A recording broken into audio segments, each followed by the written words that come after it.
بسم اللہ الرحمن الرحیم، السلام علیکم۔ میں ہوں ساجد گوندل، آپ دیکھ رہے ہیں میرا آفیشیل یوٹیوب اور فیس بک چینل۔ آج 7 اگست ہے سال 2022۔ چیف الیکشن کمشنر سکندر سلطان راجہ جو پچھلے 3 سالوں سے پی ٹی آئی کے خلاف پیپلز پارٹی اور نون لیگ کے حق میں فیصلے دے رہے ہیں، ممنوعہ فنڈنگ کیس کا حالیہ دنوں کے اندر جو فیصلہ ہے اس کو بھی متنازع قرار دیا جا رہا ہے، لیکن دوسری طرف سرگودا میں ان پر الزام یہ لگایا گیا ہے کہ انہوں نے چند ایکڑ پر مشتمل ایک پلاٹ لیا ہے۔ یہ پلاٹ کہاں پر واقع ہے اور پنجاب حکومت نے اس کی تحقیقات کا کیوں آغاز کیا ہے، اس کی تفصیل میں آپ کے سامنے رکھوں گا۔ ڈاکٹر شہباز گل نے سلیم صافی کی دھلائی کی ہے اور معاملہ لڑائی تک پہنچ گیا ہے۔ اس کی وجہ کیا ہے، اس پر بھی بات کریں گے۔ انتہائی یہ دلچسپ صورتحال ہے، یہ تفصیل سے بتاؤں گا۔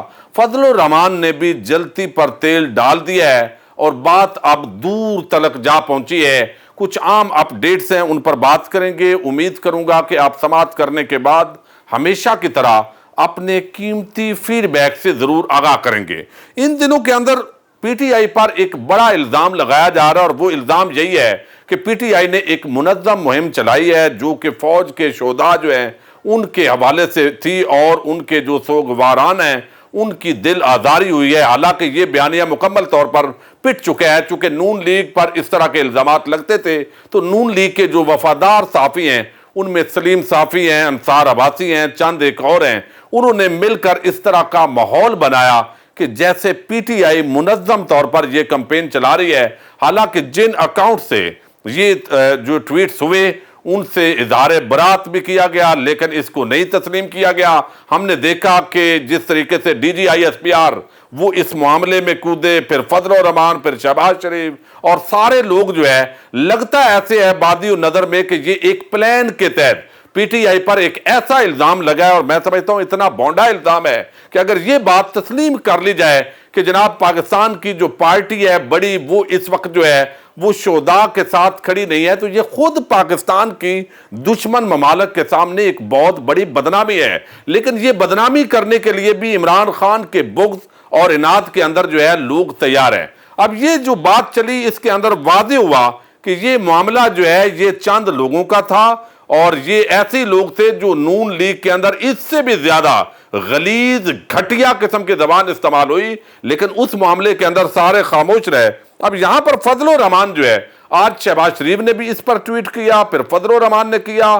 تمام لیڈرشپ کو کہا گیا، صحافیوں کو کہا گیا کہ عمران خان اور پی ٹی آئی کو آپ ملک دشمن ثابت کرو۔ اگر پی ٹی آئی کو آپ ملک دشمن ثابت کریں گے تو 5th جنریشن وارفیئر پھر آپ نے لڑ لی ہے، چونکہ نون لیگ اور پیپلز پارٹی جو ہے وہ تو آپ کو ویسے ہی اس طرح چھوڑ جائیں گے، اور یہ حالات کو خود اس طرح میرا خیال ہے لے جانا یہ ادارے کے لیے مناسب نہیں ہوگا، خاص طور پر جو D G I S P R صاحب نے پچھلے دنوں جو جس طرح کا رد عمل کا اظہار کیا ہے۔ فضل الرحمان کہتے ہیں کہ افواج پاکستان کے خلاف بالعموم اور ہیلی کاپٹر حادثہ کے شہداء کے خلاف بالخصوص جاری نفرت انگیز میڈیا مہم انتہائی قابل مذمت اور ناقابل برداشت ہے۔ جس انداز میں تحریک انصاف کی قیادت سے لے کر اس سے وابستہ میڈیا، سوشل میڈیا کے لوگوں نے جو انداز اختیار کیا ہے، یہ پاکستان کے دفاع کو کمزور کرنے کے مترادف ہے۔ اب یہ کتنی حیرت انگیز بات ہے، اس مولوی صاحب کو پتہ بھی نہیں ہے کہ یہ معاملہ کیا ہوا ہے، کہاں سے شروع ہوا ہے، لیکن یہ چیمپئن بن گئے اس ملک کی افواج کے۔ اور یہ وہی مولوی صاحب ہیں جو ابھی کچھ عرصہ پہلے کہہ رہے تھے کہ میں جی ایچ کیو کے سامنے دھرنا دوں گا مجھ سے اگر آپ نے کوئی چوری کا پوچھا۔ پھر انہوں نے کہا ہمارے معاملات اللہ کے سپرد ہیں، ہم کسی نیب کو اور کسی کو جواب دہ نہیں ہیں۔ یہ مولوی صاحب جو کور کمانڈر پشاور کے سامنے جو دھرنا دینے کی بات کرتا ہے، اس وقت ان کو دفاع کی فکر نہیں تھی۔ جب نواز شریف جنرل فیض حمید اور آرمی چیف کو گالیاں دے رہا تھا تو یہ مولوی صاحب تو ان کے ساتھ کھڑے تھے۔ جب مریم نواز مسلسل گالیاں نکال رہی تھی اور جب چند صحافیوں کو ٹارگٹ دیا گیا کہ جنرل فیض حمید کو آپ نے بے شک جیسے بھی کہیں جنرل باجوہ کے بارے میں نہیں کہنا، تو یہ کتنی بد نصیبی ہے۔ اس وقت بھی دفاع کمزور نہیں ہوا، اور اب تو وہ 1-2 اکاؤنٹس جہاں سے کوئی ٹویٹس ہوئیں اور اس معاملے سے پی ٹی آئی نے کہا ہمارا ان سے کوئی تعلق نہیں ہے، آفیشلی سوشل میڈیا ٹیم نے کہا، پھر ان کی لیڈرشپ نے کہا، لیکن ماننے کے لیے تیار نہیں ہے۔ اب یہ جتنے بھی بیچارے زور لگائیں گے تو کوئی مانے گا کہ یہ فوج کے ساتھی ہیں؟ یہ تو ہمیشہ خلاف ہی تھے، اور یہ بات جو ہے ماننے میں نہیں آئے گی۔ اب دوسری طرف جو ہے وہ ایک اور بڑی عجیب سٹوری ہے، اور اس کے اندر جو ہے وہ کودے ہیں اب جو سلیم صافی ہیں وہ، اب یہ بھی اس بچے سے ریلیٹڈ ہے جب جو شہداء کی جو فیملیز ہیں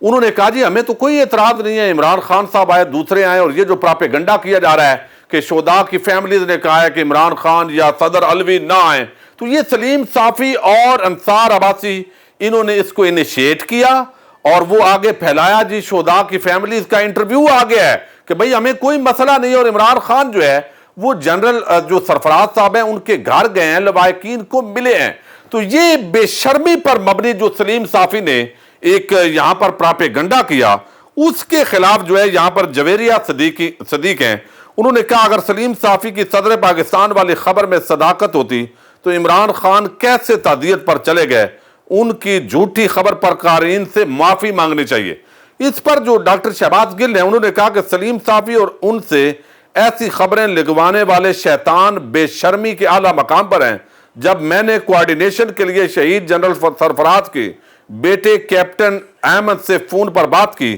تو ایسی اپنائیت تھی آواز میں جیسے دو بھائی بات کر رہے ہوں۔ شہداء کے خاندان نے اس طرح خان صاحب کا احترام کیا جیسے کوئی اپنا ہو۔ اب اس معاملے پر جو ہے وہ سلیم صافی، اب یہ سلیم صافی جو ہے ان کو میں اب سمجھتا ہوں یہ صحافتی کیٹاگری میں استعمال نہیں کرنا چاہیے، اور مجھے بڑا افسوس ہے کہ یہ صحافت سے گر کر ذات پر آ گئے ہیں، گالم گلوچ مسلسل عمران خان کے خلاف ایک فریق بن کر، ایک ناجائز ترجمان بن کر، یہ جس طرح کے ترجمان رکھے گئے ہیں، میں سمجھتا ہوں عام نوجوان بڑے متنفر ہو رہے ہیں ہمارے پاکستان کے ان اداروں سے جن کے یہ ترجمان ہیں۔ اب یہاں جو ہے سلیم صافی کہتے ہیں یہ بے غیرت، بے شرم اور غلیظ انسان مجھے شیطان کہہ رہا ہے، حالانکہ قرآن مجید میں اللہ نے جادو ٹونے کے عمل کو شیطانی عمل قرار دیا ہے۔ امریکہ اور گولڈ سمتھ کے لانچ کردہ لوگوں کی دلالی سے فرصت پا کر اگر کبھی گیل صاحب قرآن کو بھی پڑھتے تو پھر مجھے شیطان کہنے کے بجائے وہ جادو ٹونے کے عمل کو شیطان کہتے۔ اب ایک طرف آپ اندازہ کر لیں اس کی زبان کا، یہ صافی ہے، اب یہ اس کو بندہ کیا کہے، یعنی یہ ایک طرف گالیاں نکال رہا ہے اور ساتھ قرآن کا حوالہ دے رہا ہے، یعنی یہ کیسی ایک عجیب قسم کی تبلیغ ہے جو یہ شخص کر رہے ہیں۔ اب اس کے ساتھ جو ہے وہ کہا گیا جی، اس نے جواب دیا، وہ یہاں پر جو ہے سلیم صافی اور اس سے خبریں لکھوانے، پھر جو ہے اس کی حوث نہیں ختم ہوئی۔ یہ سلیم صافی کہتا ہے تم اور تمہارے موجودہ جادو ٹونے والے آقا اسلامی اور پاکستانی روایات سے آشنا ہی نہیں ہو۔ کیپٹن احمد شہید کا بیٹا ہے، ایک بیٹا باپ کی تعزیت کے آنے والوں کو منع نہیں کر سکتا۔ شہید کے جنازے اور تعزیت کی کوارڈینیشن کے لیے 2 سٹار جنرل مقرر ہے، پھر سابق وزیر اعظم کیوں چوروں کی طرح گیا اور تم نے چوری چھپے ویڈیو بنا دی؟ اب اس پر جو جواب ہے وہ ڈاکٹر شہباز گل نے بھی بڑا دیا ہے، لیکن بھئی جب تعزیت لواحقین سے کرنی ہے تو 2 سٹار جنرل جو ہے وہ اگر اس سے رابطہ نہ بھی کیا جائے اور وہ استقبال اگر عمران خان کا نہیں کرنا چاہتے تو نہ کریں، موج کریں۔ یعنی پاکستانی قوم جو ہے اس کو کوئی ٹینشن نہیں ہے، جو کھاتا بہت افسوس ہوتا ہے واللہ، بہت جذبات جو ہے وہ مچلتے ہیں کہ ہمارے وہ ادارے جو ہمارے ماتھے کا جھومر ہیں، جب اس طرح کے لوگ یعنی نون لیگ والے، حامد میر سلیم صافی اور یہ پیپلز پارٹی والے، یہ فضل الرحمان، جب یہ ان کے ترجمان بن جائیں گے تو عام عوام تو پھر مخالف کھڑی ہوگی۔ یہ کتنی بد نصیبی کی بات ہے، اور میں تو ان اعلیٰ ظرف جو دماغ ہیں ان پر بڑی حیران ہوں، پریشان بھی ہوں کہ ہم لوگ جو ہے وہ پاکستان کے جو لوگ ہیں وہ پیار کرنے والے ہیں، محبت کرنے والے ہیں، لیکن یہاں پر ڈاکٹر شہباز گل جو ہے انہوں نے کہا کہ بدبودار، یہ مجھے بدقسمتی سے آپ کے سامنے یہ جنگ رکھنی پڑ رہی ہے۔ وہ کہتے ہیں کہ کس قدر بے شرم قسم کے انسان ہیں آپ، شہید کے جنازے اور فاتحہ پر سیاست کر رہے ہیں، آپ وہ بدبودار گٹر ہیں جس میں سوائے بدبو کے کچھ نہیں ہے۔ یہ چونکہ شہباز گل نے اس کی زبان میں یہ جواب دیا ہے سلیم صافی کو، یہ بھی نہیں ہونا چاہیے، بدقسمتی ہے۔ پاکستان کی فوج کا ہر سپاہی اور افیسر خان کا بیٹا اور بھائی ہے، ان کے خاندان سے ملنے کے لیے کسی کمیٹی کی ضرورت نہیں ہے، وہ ہمارے اپنے خاندان ہیں۔ پھر آگے وہ کہتے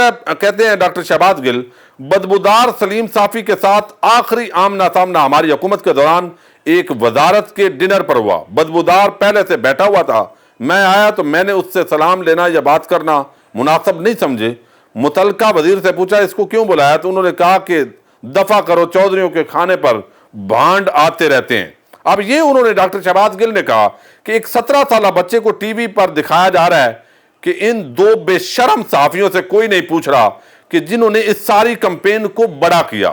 ان کی کمپین کا ایجنڈا یہ ثابت کرتا تھا کہ پاکستانی قوم اپنے شہیدوں کے ساتھ نہیں ہے۔ یہی جھوٹا پراپیگنڈا ہندوستان بڑے سالوں سے بنانے کی کوشش کر رہا ہے، اور یہ بات جو ہے یہ انہوں نے کی۔ وہ ڈاکٹر شہباز گل کہتے ہیں کہ یہ ایک بچے کی ٹویٹ تھی، ایک بندے نے اس کو ٹویٹ کیا تھا، یہ ان 2 نمبر لوگوں کے ہاتھ لگی اور انہوں نے اپنے ایجنڈے کے لیے استعمال کر لیا، اور ڈی جی صاحب بھی شاید ٹریپ ہوئے اور ان کے اندر آ کر انہوں نے بھی اس طرح کی ایک جو ہے وہ سٹیٹمنٹ دی جس پر لوگ تکلیف کے اندر مبتلا ہیں۔ اب دوسری طرف جو ہے ویڈیو معذرت چاہتا ہوں لمبی ہو رہی ہے، وہ ایک الزام یہ ہے کہ یہ جو چیف الیکشن کمشنر ہیں